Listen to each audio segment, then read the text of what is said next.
শতাব্দীর পর শতাব্দী ধরে অবহেলিত পিছিয়ে রাখা মানুষের ধর্মীয় ও সামাজিক অধিকারের লড়াই চলছে। শ্রী শ্রী হরিচাঁদ ঠাকুর পূর্ণব্রহ্ম পূর্ণাবতার রূপে আবির্ভাবের পর থেকেই এই অভাগা জাতির উত্তরণের শুরু।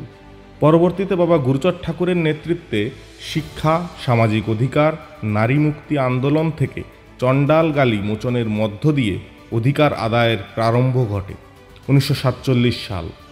সুপরিকল্পিত দেশভাগের মধ্য দিয়ে নিজের মাতৃভূমিতে থেকেও পরদেশী হয়ে যাবার যন্ত্রণা। তৎকালীন পূর্ব পাকিস্তান থেকে ভারতবর্ষে উদ্বাস্তু হয়ে পাড়ি জমায় লক্ষ লক্ষ মানুষ। গুরুচাঁদ ঠাকুরের পৌত্র জগৎকল্যাণ প্রমথরঞ্জন ঠাকুর এবং বড়মা বীণাপাণি দেবীর নেতৃত্বে খণ্ডিত ভারতবর্ষের বুকে শ্রীধাম ঠাকুরনগর গড়ে ওঠে। Thakur land and industry of private লিমিটেডের মাধ্যমে যা ছিল প্রথম বেসরকারি উদ্বাস্তু কলোনি।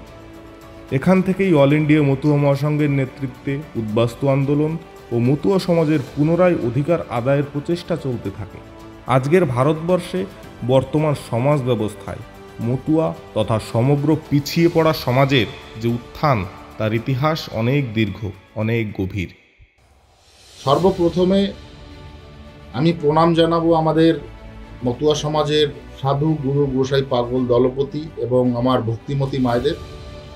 গত 5 বছরে ঠাকুরবাড়ি এবং ভারতবর্ষ তথা ভারতবর্ষের বাইরে যে সমস্ত কর্মকাণ্ডগুলো হয়েছে সেইগুলো আপনারা আজকে কিছুটা ধারণা নিন। দেখুন, সবার প্রথমে আমি বলবো যে আমার এই শ্রীধাম ঠাকুরনগর ঠাকুরবাড়িতে 2019 সালের 2রা ফেব্রুয়ারি ভারতবর্ষের প্রধানমন্ত্রী মাননীয় নরেন্দ্র দামোদর দাস মোদিজি তার এখানে আগমন হয়েছিল।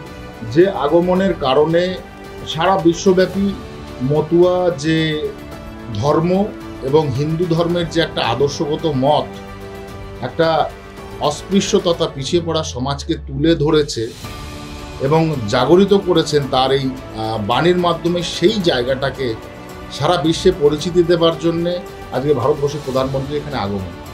তার কিছু বছর পরেই আমাদের যে মূল পীঠস্থান শ্রীধাম ওরাকান্দি, সেখানে উনি পদার্পণ করেছেন এবং সেখানে ওনার গমন হয়েছে। এখন দেখা যাক যে গত 5 বছরে আমরা কি করতে পেরেছি। যেমন মতুয়া ধর্মের প্রচার প্রসার আমাদের মধ্যে হয়েছে, তেমন আমাদের এই সমস্ত মতুয়ারা যে মূল আমাদের অনুষ্ঠান পূর্ণব্রহ্ম শ্রী শ্রী হরিচাঁদ ঠাকুরের আবির্ভাব তিথি উপলক্ষে মহা মতুয়া ধর্ম মহা মেলার আয়োজন করা হয়।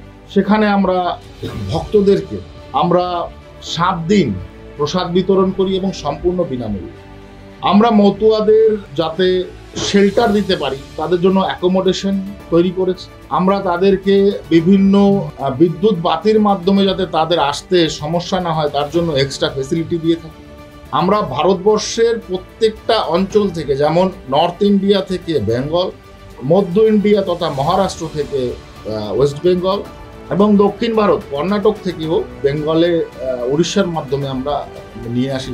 কিন্তু একটাই সমস্যা ছিল যে এখানে শ্রীধাম ঠাকুরনগর স্টেশন আছে, সেখানে 3টে প্ল্যাটফর্ম ছিল না, যে কারণে খুবই কষ্ট হচ্ছিল লোকাল ট্রেনের সাথে কমিউনিকেশন করে ওই ট্রেনগুলোকে দাঁড় করানো। আপনারা জানেন যে এখানে 3rd নম্বর প্ল্যাটফর্ম তৈরি হচ্ছে, যে কারণে প্রত্যেকটা মেলাতে আমরা এক্সট্রা ফ্যাসিলিটি আবারও বহু বছর ধরে আমরা দিতে পারবো, যেহেতু 3rd নম্বর প্ল্যাটফর্ম হচ্ছে। প্রসাদ যাতে ভক্তরা গ্রহণ করতে পারে শ্রীধামে এসে, তার জন্য আমরা একটা বৃহত্তর রন্ধনশালা তৎসব বসে খাওয়ার ব্যবস্থা, সেই বসে খাওয়ার ব্যবস্থা আমরা এখানে করছি।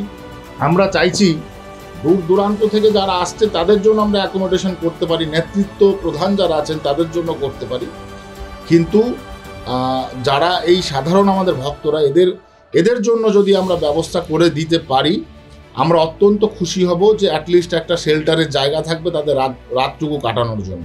আগামী দিনে আমাদের প্রচেষ্টা চলছে। এই বিভিন্ন প্রচেষ্টার মাধ্যমে আমরা পূর্ণব্রহ্ম হরিচাঁদ ঠাকুরের নামকে বিশ্ব দরবারে পৌঁছে দিতে আমাদের অক্লান্ত পরিশ্রম অল ইন্ডিয়া মতুয়া মহাসংঘের মাধ্যমে আমরা করছি।